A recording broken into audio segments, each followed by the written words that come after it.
Hi, I'm John Brand, and this is the Fringe movie. The father sends the disobedient son to a special boarding school called the Cat Torture Center, where they teach how to control aggression. The film, based on real events, begins with the main character, teenager Fran, chatting with his best friend and girlfriend via video chat. He drinks beer in front of the computer and smokes. Suddenly, his father Luis comes into the room. He has to get up early, and loud noise prevents him from falling asleep. The teenager rudely snaps at the old man to leave, but the father does not leave. He tries to talk to his son while his friends wait patiently. In the morning, Louis goes to work, sleepy and annoyed, to run the store. My son's goofball is having fun at this time. Having given up on school, he smokes with friends, listens to music, drinks and caresses a girl. Later, his father is informed that Fran has long since dropped out of school. And then they call from the hospital and ask to pick up the offspring. He got into a fight. The man has to go to the emergency room, where the parents of Migu, Fran's friend, are already waiting. They talk about Fran being a bad influence on their child. After waiting for the end of the examination, Luis picks up his son. He tries to talk to him on the way home, but in the underground garage, he breaks down and wants to leave. The man catches up with his son, but the teenager yells at him and slaps him, then runs away. When Louis returns home in the evening, his son is gone. He went to the disco, hanging out with friends, dancing, drinking, and snorting illegal substances. The father lights the candles on the birthday cake alone. My son turned 17 years old. Worried that he can't find a common language with his child, Louis searches the internet for ways to communicate with teenagers. He comes across an advertisement for the SIM card program for special psychological correction, aggressive behavior. Parents of difficult teenagers share their experiences of how difficult it was for them to communicate with their children before and how easy it became after. While watching the videos, Louis doesn't notice how time flies. And already at night, stoned, Fran wanders, staggering along the corridor. The guy freezes at the slightly open door to his father's room, but he turns out the light to avoid another unpleasant conversation. The next day, Louis goes to a Simco presentation. An imposing coach gives an inspiring speech about how discipline will help to instill in spoiled kids true values and determination for a successful business. While he listens to the performance, his son is on the phone, drinking alcohol. Mig, at his mother's instigation, disowns his friend, and the girl hints that they didn't have anything serious, so it's not worth making far-reaching plans. Frustrated, Fran continues to pour grief. That's exactly how his father finds him in the evening. At night, two specially trained people drag a half-naked teenager out of the bedroom. He struggles, kicks, screams, and calls for his father, but Louis has already prepared a suitcase with his belongings and is escorting his son to the boarding school. The guy is thrown into a minivan and driven along a picturesque serpentine away from the city. There he is met by Father Oscar, the head of the tutors. The man is unhappy that the new guy is barefoot and half-naked.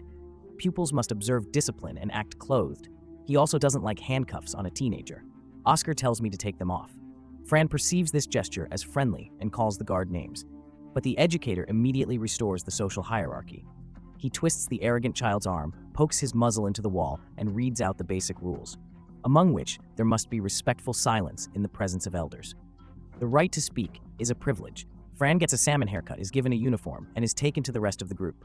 Kids with bloody marks on their chins watch a daily video. They greet the new guy with a rehearsed chant. When Fran tries to talk to a neighbor, Father Oscar presses pause, and the kids jump up from their seats, reciting the rules of silence. Discouraged by such tension, the hero looks around gloomily, realizing that they will not mess with him here. The further schedule includes strictly regulated useful work for the benefit of society, collection of clothespins, as well as group dinners in the dining room. Fran looks at her new friends, trying to memorize the text of the obligatory chants. They watch videos on TV in which psychologists hammer these about acceptable behavior into their heads. Nando's father also stands out among the educators.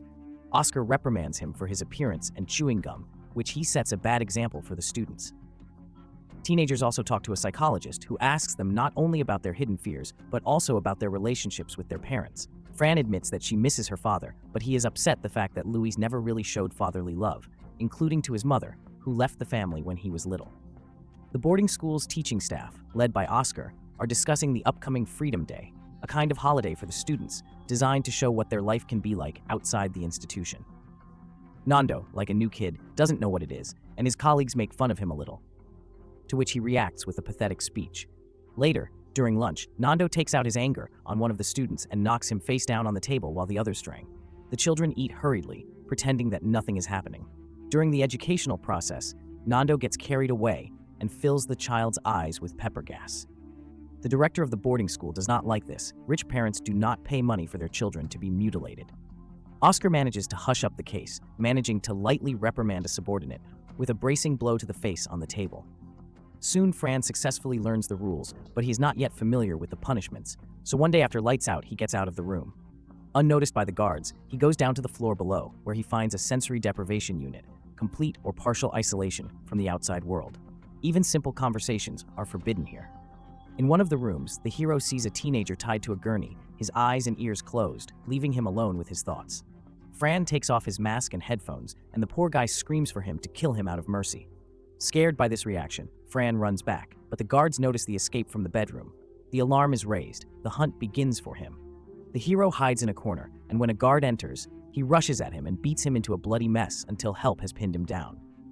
For this act, Father Oscar sentences the entire group to punishment. Children are placed on the floor face down, resting their chin on the floor. While they are lying motionless, the guards turn on the lights and loud music from time to time. The situation resembles a Pokemon episode that causes seizures of epilepsy. After serving her sentence, Fran gets her bloody mark on her chin. At the same time, the children's parents gather for their own rehabilitation program, led by psychologist Helena. Luis says that he cannot find a common language with his son, to which the doctor replies that dialogue is the participation of two parties. Therefore, not only children should learn to be submissive, but parents should also participate in their lives. As a successful example, Helena cites Sandra and her parents. The girl has completed the program. The adults tell how their lives have changed after their daughter's return, but the story ends with the girl urinating, and her mother takes her away. Returning home, Luis, as advised by the psychologist, enters his son's room. On his computer, he watches a music video in which his son is fooling around with friends. Louis himself flashes among the shots. The offspring secretly filmed him at work. The video makes the father smile, and the next morning he goes to the boarding school to pick up his son. However, Oscar shows him a video of the beating of the guard and convinces him that Fran is not ready to adapt to society yet. When watching another video, the young man makes a joke that the teachers hear. The group is being led to another punishment.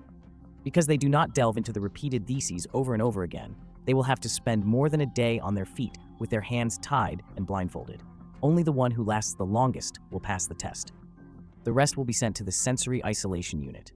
Those who squat down are escorted out by the guards. At the same time, parents are undergoing another mutual understanding training. Louis gets to know Sandra's parents better. They are worried about their daughter's mental health, but they hope that the trainings will help. The next day, the remaining teenagers are fed, but the portions are one less than the captives. Unable to come to an agreement, the children swear, and the guards take away all their food. Towards nightfall, when the second day began, Helena comes to the cage. The woman films the children on video in order to collect evidence of the brutality of the methods used in the boarding school.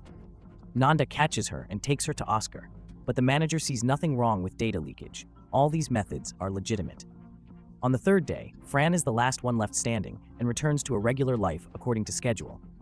Meanwhile, Louis develops a warm relationship with his mother, Sandra. They have lunch together. Their acquaintance develops into a romantic interest. But while she is kissing Luis in the parking lot, her daughter is watching the video clips posted by Helena. Unable to withstand the overwhelming memories of the experience, the girl throws herself off the roof, right in front of her father, who is immersed in his work. The director reprimands Oscar for leaking information. This leads to stricter rules and regime in the boarding school. The students are literally driven by physical exercises. Some people throw up in the gym. He also continues to practice beatings with the tacit consent of the rest of the teaching staff. All of this leads to Fran rebelling at some point. He freezes in place and does not leave the dining room.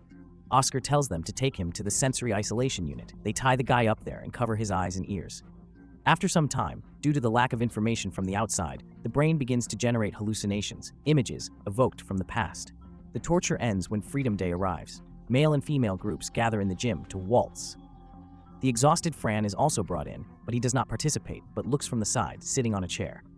The students, having split into pairs, waltz on command, but one of the guys, looking at Fran, who dared to openly rebel, freezes. Others follow his example, despite the screams and blows. Oscar's father, the event turns out to be disrupted by Fran's pleased grin. Nando even had to pin down the boss before he crippled anyone in hysterics. Louis admits that he wants to take his son away from boarding school, and the woman says that this is the right decision after what they did to her daughter's psyche. The next day, the man arrives at the boarding school. Fran is taken out immediately, without even trying to dissuade his father. The teenager gets into the car without even saying hello, with Louis. On the way home, he stares blankly out the window. At home, he meets with his girlfriend, asking how she is, about his adventures at the boarding school. He doesn't talk about it. He just regrets that there are still many children in the dungeons there. Fran doesn't want to talk to his father, but he stopped being rude too. The guy gets rid of the memorabilia from his room, thus severing the connection with his past self. He doesn't accept gifts from his father, but in his spare time he screams, leaning out of the window into the rainy emptiness of the big city. But one day, standing in the kitchen, he reflexively repeats slogans from the boarding school, which provokes a dialogue. Fran accuses his father of deliberately giving him over to sadists for torture. Luis objects that he was deceived, after which he reads a monologue, admitting to his son that it is also not easy for him to raise him alone, after his mother abandoned them, considering both unnecessary. And it's hard for a man to admit it. And the son only makes the situation worse by blaming the father. In the next scene, they silently drive in a car to sum the house. Luis goes out to give the owners the documents. Because of the viewing angle, it is not visible to whom exactly. As they drive away, Fran asks if it was Mom. Instead of answering, the father gets out of the car and walks away in the rain. The son catches up and hugs him. That's all. Leave your opinion in the comments. Also, don't forget to subscribe to my channel. Good luck.